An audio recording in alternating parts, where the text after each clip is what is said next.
ආයිබෝවන් දුවල පුතාල හැම දෙනාටම. අද අපි කතා කරන්න යන්නේ 6 ශ්‍රේණියේ පළවෙනි පාඩමේ දෙවෙනි කොටස වන පරිගණක සංරචක හඳුනා ගනිමු කියන කොටස ගැන. මේ තියෙන්නේ පුතේ පරිගණක පද්ධතියක පින්තූරයක්.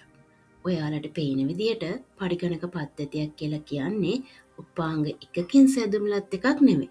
මේ පරිගණක පද්ධතියට උපාංග බොහෝමයක් අපිට සම්බන්ධ කරන්න පුළුවන්. අපි දැන් බලමු මේ තියෙන පරිගණක පද්ධතියේ සම්බන්ධ වෙලා තියෙන උපාංගවලට කියන නම් මොනවද කියලා. මේකට කියනවා පුතේ අපි සංදර්ශකය කියලා. මේකෙන් තමයි අපේ පරිගණකයේ ගබඩා කරලා තියෙන වීඩියෝ, පින්තූර, ලිපිගණු වගේ දේවල් එළියට ප්‍රදර්ශනය කරන්න අපි භාවිතා කරන්නේ. මේකට කියනවා පුතේ අපි පද්ධති ඒකකය කියලා. පරිගණකයේ සියලුම ක්‍රියා පාලනය කරන මධ්‍ය සැකසුම් ඒකකය, පරිගණකයේ සියලුම දත්ත හා තොරතුරු ගබඩා කරලා තියෙන මතක උපාංග වගේ බොහෝමයක් දේවල් සම්බන්ධ වෙලා තියෙන්නේ මෙන්න මේ පද්ධති ඒකකයට තමයි. මේකට අපි කියනවා යතුරු පුවරුව කියලා.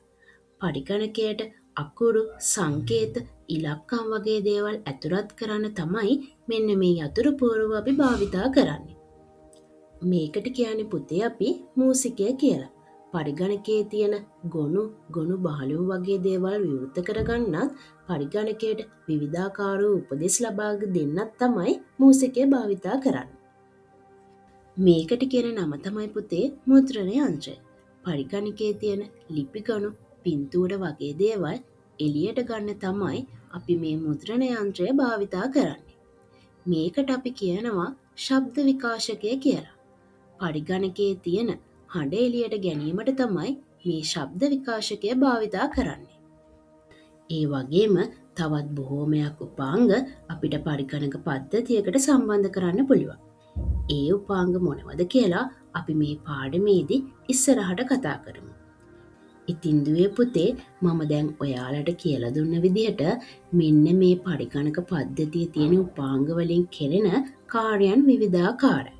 මෙන්න මේ විවිධාකාර වූ කාර්යයන් සිදු කරන උපාංග එකට එකතු වෙලා තමයි අපිට පරිගණක පද්ධතියක් නියමිත ආකාරයෙන් ක්‍රියාත්මක කරලා දෙන්නේ. මෙන්න මේ උපාංග වලට පුතේ අපි නමක් කියනවා. ඒ තමයි පරිගණක සංරචක. මෙන්න මේ පරිගණක සංරචකවල කාර්යයන් හා ස්වභාවය අනුව කොටස් 6කට බෙදනවා. ඒ තමයි ආදානුපක්‍රම, ප්‍රතිදානුපක්‍රම, මධ්‍ය සැකසුම් ඒකකය, ප්‍රධාන මතකය, ආචායන උපක්‍රම හා සංනිවේදන උපක්‍රම. දැන් අපි යන්නේ මේ එක එක පරිගණක සංරචකයක් ගැන වෙන වෙනම කතා කරන්න. පළවෙනි එක තමයි ආදානුපක්‍රම. ආදානුපක්‍රම කියන්නේ පුතේ පරිගණකයට දත්ත හා උපදෙස් ඇතුළු කිරීමට භාවිතා කරන උපක්‍රම වලට. අපි දැන් බලමු ආදානුපක්‍රම වලට උදාහරණ මොනවද කියලා. පළවෙනි එක මූසිකය. එහෙම නැත්නම් අපි මවුස් එක කියලා කියනවා. මේ මූසිකය හරහා අපිට පුළුවන් පරිගණකයේ තියෙන ගොනු බහලුම් වගේ දේවල් විවෘත කරගන්න අවශ්‍ය උපදෙස් පරිගණකයට ඇතුළත් කරන්න. ඊළඟ උදාහරණය තමයි යතුරු පුවරුව. අපි කීබෝඩ් කියලාත් කියනවා. පරිගණකයට අකුරු, ඉලක්කම්, සංකේත වගේ දේවල් ඇතුළත් කරන්න තමයි යතුරු පුවරුව අපි භාවිතා කරන්නේ. ඊළඟ එක තමයි පුතේ වෙබ් කැමරාව. අපේ සජීවී රූප පරිගණකයට ඇතුළත් කරන්න තමයි මේ වෙබ් කැමරාව අපි භාවිතා කරන්නේ. ගොඩක් වෙලාවට වීඩියෝ කෝල් එකක් ගද්දි, Zoom මීටින් එකක් ගද්දි තමයි වෙබ් කැමරාව අපිට උපයෝගී වෙන්නේ. ඊළඟ උදාහරණය තමයි මයික්‍රොෆෝනය. අපේ සජීවී හඬ එහෙමත් නැත්නම් විවිධ හඬවල් පරිගණකයට ඇතුළත් කරන්න තමයි අපි මයික්‍රොෆෝනය භාවිතා කරන්නේ. ඊළඟ එක තමයි තීරුකේත කියවනය. දුවල පුතාලා දැකලා ඇති වෙළඳ භාණ්ඩවල මෙන්න මේ වගේ තීරුකේතයක් තියෙනවා.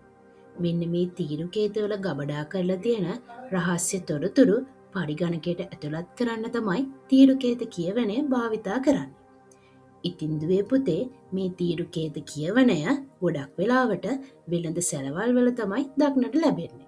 ආදානුපක්‍රමවල අන්තිම උදාහරණය තමයි සුපරීක්ෂකය. සුපරීක්ෂකය කියලා කියන්නේ පොතක හරි කොලයක හරි තියෙන පින්තූරයක් හරි ලිපියක් හරි පරිගණකයට ඇතුළු කිරීමට භාවිතා වන උපකරණයක්. මේ ඔයාලට පේන්නේ සුපරීක්ෂකයක් පරිගණකයට සම්බන්ධ කරලා තියෙන ආකාරයේ පින්තූරයක්. ඉතින් දුවේ පුතේ අපි දැන් පරිගණකයට දත්ත හෝ තොරතුරු ඇතුළත් කරන උපක්‍රම හෙවත් ආදාන උපක්‍රම කීපයක් ගැන කතා කරා. ඒ තමයි මූසිකය, යතුරු පුවරුව, වෙබ් කැමරාව, මයික්‍රොෆෝනය, තීරුකේත කියවනය හා සුපරීක්ෂකය. හරි දුවේ පුතේ. දැන් අපි කතා කරන්න යන්නේ පරිගණක සංරචකවල දෙවැනි කොටස වන මධ්‍ය සැකසුම් ඒකකය ගැන. අපි මේකට කෙටියෙන් CPU කියලත් කියනවා. මධ්‍ය සැකසුම් ඒකකය කියලා කියන්නේ පරිගණකයට ඇතුළු කළ දත්ත සැකසීමට ලක් කරන උපාංගයට. මේ තියෙන්නේ පුතේ මධ්‍ය සැකසුම් ඒකකයක පින්තූරයක්. දුවල පුතාලට මතකයි නේද අපි පළවෙනි කොටසින් ඉගෙන ගත්තා පරිගණකයේ මූලික කාර්ය ගැන. මෙන්න මේ මූලික කාර්යයන් වල සැකසීම කියන කොටස සිදු කරන්නේ මධ්‍ය සැකසුම් ඒකකය තමයි. අපි දැන් බලමු කොහෙද මේ මධ්‍ය සැකසුම් ඒකකය තියෙන්නේ කියලා. දුවල පුතාලා දන්නව නේද පද්ධති ඒකකය. මේක පරිගණක පද්ධතියක ප්‍රධානතම උපාංගයක්. මෙන්න මේක ඇතුළේ තියෙනවා මව්පුවරුව කියලා එකක්. මෙන්න මේ මව්පුවරුව මත තමයි මධ්‍ය සැකසුම් ඒකකය පිහිටලා තියෙන්නේ. ඊළඟට අපි කතා කරන්න යන්නේ පරිගණක සංරචකවල තුන්වෙනි කොටස වන ප්‍රතිදාන උපක්‍රම ගැන. ප්‍රතිදාන උපක්‍රම කියලා කියන්නේ පරිගණකයෙන් තොරතුරු පිටතට ගැනීමට භාවිතා වන උපක්‍රම වලට. අපි දැන් බලමු ප්‍රතිදාන උපක්‍රම වලට උදාහරණ මොනවද කියලා. පළවෙනි එක සංදර්ශකය. පරිගණකයේ තියෙන රූප, වීඩියෝ වගේ දෘශ්‍ය දේවල් පිටතට ගැනීමට තමයි සංදර්ශකය භාවිතා කරන්නේ. දෙවැනි උදාහරණය තමයි ශබ්ද විකාශන යන්ත්‍රය. පරිගණකයේ තියෙන සින්දු, හඬපට වගේ ශ්‍රව්‍ය දේවල් පිටතට ගැනීමට තමයි ශබ්ද විකාශන යන්ත්‍රය භාවිතා කරන්නේ.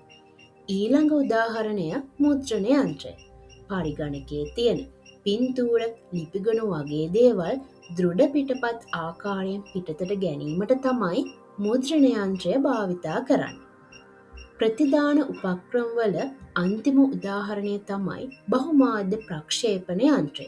පරිගණකයේ තියෙන ශ්‍රව්‍ය දෘශ්‍ය දේවල් විශාල තිරයක් ආකාරයෙන් පිටතට ගැනීමට තමයි බහුමාධ්‍ය ප්‍රක්ෂේපණ යන්ත්‍රය භාවිතා කරන්නේ. හරි දුවේ පුතේ. අපි දැන් ප්‍රතිදාන උපක්‍රම.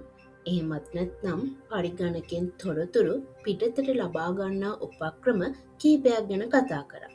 ඒ තමයි සංදර්ශකය, ශබ්ද විකාශන යන්ත්‍රය, මුද්‍රණ යන්ත්‍රය, බහුමාධ්‍ය ප්‍රක්ෂේපණ යන්ත්‍රය.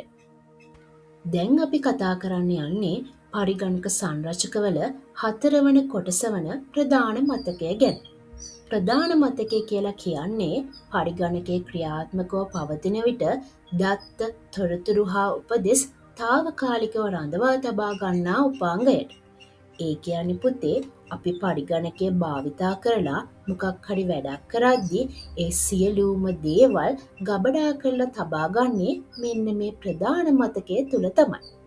මේකෙදි අපි මතක තියාගන්න ඕනි විශේෂ කරුණක් තමයි විදුලි බලය විසන්ධි වීමත් සමගම ප්‍රධාන මතකයේ තුල ඇති දත්ත, තොරතුරු හා උපදෙස් මැකී යනවා කියන එක. මේ තියෙන දුවේ පුතේ ප්‍රධාන මතකයක පින්තූරයක්. අපි මේ ප්‍රධාන මතකයට ප්‍රාථමික මතකය කියලත් කියනවා. ඒ වගේම සසම්භාව්‍ය ප්‍රවේශ මතකය කියලත් කියනවා. ගොඩක් වෙලාවට අපිට ඇහෙන RAM කියලා අඳුන්වන්නේ මෙන්න මේ ප්‍රධාන මතකය තමයි. අපි දැන් බලමු ප්‍රධාන මතකය තියෙන්නේ කොහෙද කියලා. ප්‍රධාන මතකයක් දුවේ පුතේ පිහිටලා තියෙන්නේ පද්ධති ඒකකයේ ඇතුලේ තියෙන මව්පුවරුව මත තමයි ප්‍රධාන මතකයක් පිහිටලා තියෙන්නේ. ඊළඟට අපි කතා කරන්න යන්නේ පරිගණක සංරචකවල පස්වෙනි කොටස වන ආචායන උපක්‍රම කියන කොටස ගැන. පරිගණකයේ දත්ත, තොරතුරු හා උපදෙස් නැවත ලබාගත හැකි ලෙස ස්ථීරවම ගබඩා කර තබා ගැනීමට භාවිතා වන උපක්‍රම වලට තමයි අපි කියන්නේ ආචායන උපක්‍රම කියලා. මේ ආචායන උපක්‍රම කොටස් දෙකකට බෙදෙනවා. පළවෙනි එක තමයි අභ්‍යන්තර ආචාර්ය උපක්‍රම. දෙවැනි එක බාහිර ආචාර්ය උපක්‍රම. අපි ඉස්සරවම කතා කරන්න යන්නේ අභ්‍යන්තර ආචාර්ය උපක්‍රම ගැන. පරිගණකයේ දත්ත හා තොරතුරු ගබඩා කරලා තබා ගැනීමට පරිගණකයේ තුළ ඇති උපාංග වලට තමයි අභ්‍යන්තර ආචාර්ය උපක්‍රම කියලා කියන්නේ. අභ්‍යන්තර ආචාර්ය උපක්‍රම වලට උදාහරණයක් විදිහට අභ්‍යන්තර දෘಢ තැටිය ගන්න පුළුවන්. පද්ධති ඒකකයේ මව්පුවරුව මත තමයි මෙන්න මේ අභ්‍යන්තර දෘಢ තැටිය පිහිටලා තියෙන්නේ. දැන් අපි කතා කරන්න යන්නේ බාහිර ආචාර්ය උපක්‍රම ගැන. පරිගණකයේ දත්ත හා තොරතුරු ගබඩා කරලා තබා ගැනීමට පරිගණක පද්ධතියේ බාහිරින් දැකිය හැකි උපාංගවලට තමයි බාහිර ආචාර්ය උපක්‍රම කියලා කියන්නේ. අපි දැන් බලමු බාහිර ආචාර්ය උපක්‍රම වලට උදාහරණ මොනවද කියලා. බාහිර දෘಢ තැටිය, පෑන් දාවකය, සංගත තැටිය, අංකිත වීඩියෝ තැටිය, බ්ලූරේ තැටිය බාහිර ආචාර්ය උපක්‍රම වලට උදාහරණ විදිහට ගන්න පුළුවන්. ඉතින් දුවේ පුතේ පරිගණකයේ තියෙන දත්ත හා තොරතුරු මෙන්න මේ උපාංගවල ගබඩා කරලා තබා ගැනීමට අවශ්‍ය වූ විට බාහිරින් පරිගණකයට සම්බන්ධ කළ තමයි මේ දේ සිදු කර ගැනීමට හැකියාව තියෙන්නේ. දැන් අපි කතා කරන්න යන්නේ පරිගණක සංරචකවල අන්තිම කොටස වන සංනිවේදන උපක්‍රම ගැන. පරිගණකයේ දත්ත තොරතුරු හා උපදෙස් හුවමාරු කර ගැනීමට භාවිතා කරන උපක්‍රම වලට තමයි සංනිවේදන උපක්‍රම කියලා කියන්නේ. මේවට උදාහරණ විදිහට රවුටරය, මොඩමය, ජාල කරන අතුරුමුණත් කාඩ්පත ගන්න පුළුවන්. දුවල පුතාලා හිතන්න බලන්න ඔයාලට මෙන්න මේ උපාංග වලින් සංනිවේදනය කරන්න අවශ්‍යතාවයක් ආවා කියලා. ඉතින් මෙන්න මේ වගේ වෙලාවට සංනිවේදන උපක්‍රම වලින් ලබා දෙන විවිධ සේවාවන් හරහා ඔයාලට පුළුවන් ඔයාලගේ සංනිවේදන අවශ්‍යතාවය සපුරා ගන්න. දුවේ පුතේ අද අපි කතා කරේ පරිගණක සංරචක ගැන. මේකෙදි අපි ආදාන උපක්‍රම, ප්‍රතිදාන උපක්‍රම, මධ්‍ය සැකසුම් ඒකකය, ප්‍රධාන මතකය, ආචාර්ය උපක්‍රම හා සංනිවේදන උපක්‍රම යන පරිගණක සංරචක 6 ගැන කතා කරා. ඉතින් දුවේ පුතේ අද අපි කතා කරේ 6 ශ්‍රේණියේ පළවෙනි පාඩමේ දෙවෙනි කොටස වන පරිගණක සංරචක හඳුනා ගනිමු කියන කොටස ගැන. ඉතින් මේ පාඩමේ ඊළඟ කොටසත් එක්ක අපි ආයෙත් හම්බෙමු. ඔයාලා හැමෝටම සුබ දවසක්.